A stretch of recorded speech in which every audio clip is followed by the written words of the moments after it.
O Universo Uno vai falar agora de um assunto que afetou os moradores do Oeste no mês de julho. De acordo com a Defesa Civil, foram 47 cidades atingidas, 2 mortes e muitas famílias perderam tudo o que tinham. E para entender por que a população está sofrendo novamente com essa situação de uma forma tão severa, é que a gente convidou as professoras Ana Laura Vilela, do curso de Arquitetura e Urbanismo aqui da Chapecó, e também a professora Sandra Salazar, do curso de Agronomia. Muito obrigado, professoras, pelas participações e sejam bem-vindas ao Universo Uno. Para a gente começar, professora, eu queria entender por que essas grandes enchentes, elas já acontecem aqui na região há muito tempo, né? Mas nesses últimos anos elas aconteceram de uma forma ainda maior, né? Será que é uma falta de planejamento das cidades mesmos? Bom, a gente tem a compreensão, né, que o planejamento requer ações a curto, médio e longo prazo. E essas ações têm sido um pouco negligenciadas, né, em todo o país, não só aqui na nossa região. Então, podemos dizer que temos planos, né, mas não necessariamente planejamento e principalmente com relação às questões ambientais. Se formos analisar, legislações ambientais existem há mais de 80 anos e o simples cumprimento delas já seria um bom início, né? Mas falar em restrição de áreas de ocupação perto dos rios, falar nos cuidados que se tem para ocupar, né, fundos de vale, parece que a gente ofende a população, né? E nesses momentos parece que a natureza resolve dar o recado. Né? Que bom que tu falou isso, professora, porque é bem isso que eu gostaria de questionar com a professora Sandra. A influência humana ajudou nessas inundações da semana passada? Infelizmente, sim. A influência humana ela é direta e profunda. Então eu diria assim, de um modo geral, o que aconteceu na semana passada, ela acontece não regionalmente, mas sim em níveis nacionais, em níveis mundiais. Então não é um fenômeno regional. E o homem interfere sim. Eu diria assim que o homem de hoje, talvez ele não seja nem pior e nem melhor que os seus antepassados. E que também ele não seja nem mais sábio e nem mais estúpido que os seus antepassados. O que acontece com o homem atual é que ele dispõe de instrumentos muito mais potentes para exercer mudanças na natureza. E essas mudanças aí, por serem os instrumentos muito mais potentes, as ações são mais perceptíveis e mais rápidas. Existe alguma medida, professora, que, por exemplo, quem vai habitar, né, as encostas desses rios precisam ter cuidado? Existe alguma medida que tem que ter?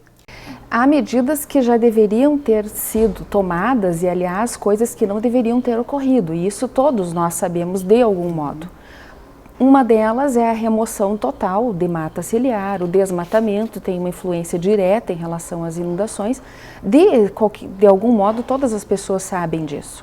Ou talvez não saibam o suficiente. Professora Ana, a gente observou que aqui em Chapecó, por exemplo, os pontos de alagamento eles foram mais nas áreas centrais do município e geralmente ficam nas regiões mais baixas. Por que esses pontos eles concentram o alagamento? É uma questão de curso natural das águas.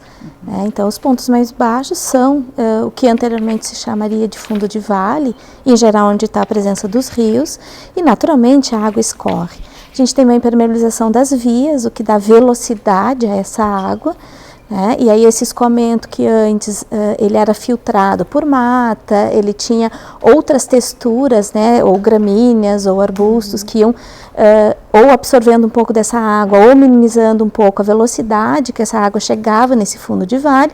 Hoje ela chega quase que na mesma velocidade que ela cai. Então, realmente, os nossos córregos é uma conformação de pequenos córregos, né, que não tem erro nenhum nisso, muito pelo contrário, justamente na quantidade desses córregos que está, né, a nossa força hídrica, né, e a riqueza de águas aqui principalmente aqui da região.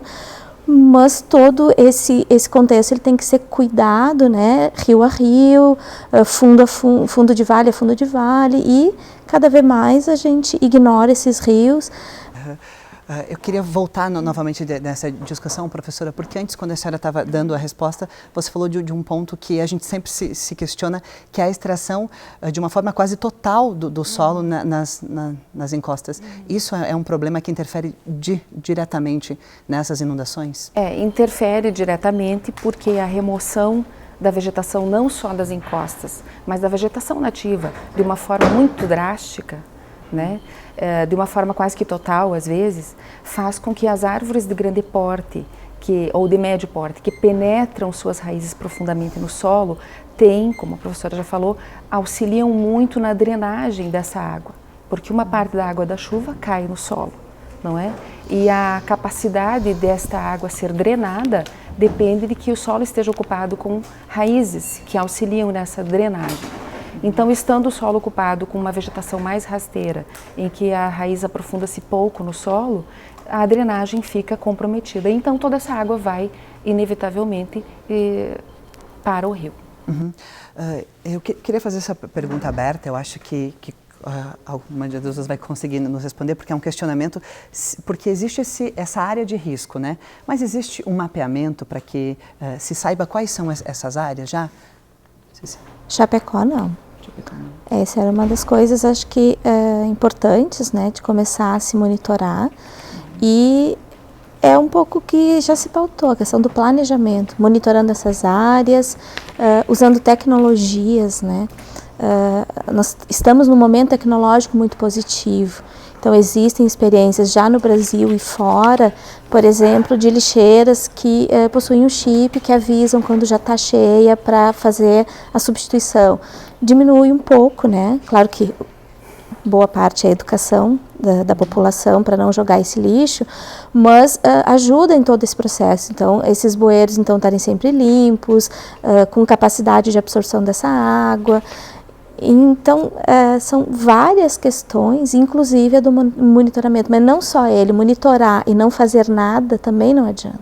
Ok, professora, eu queria agradecer a participação das duas professoras, professora Obrigada. Ana, muito obrigada pela sua participação, professora Sandra também, que enriqueceu com certeza o nosso debate. Obrigada. O programa Universo Uno vai dar uma paradinha, mas a gente volta no próximo bloco para te mostrar tudo o que aconteceu na nova edição do Uno Cultural, que trouxe a Chapecó a banda Júpiter Maçã.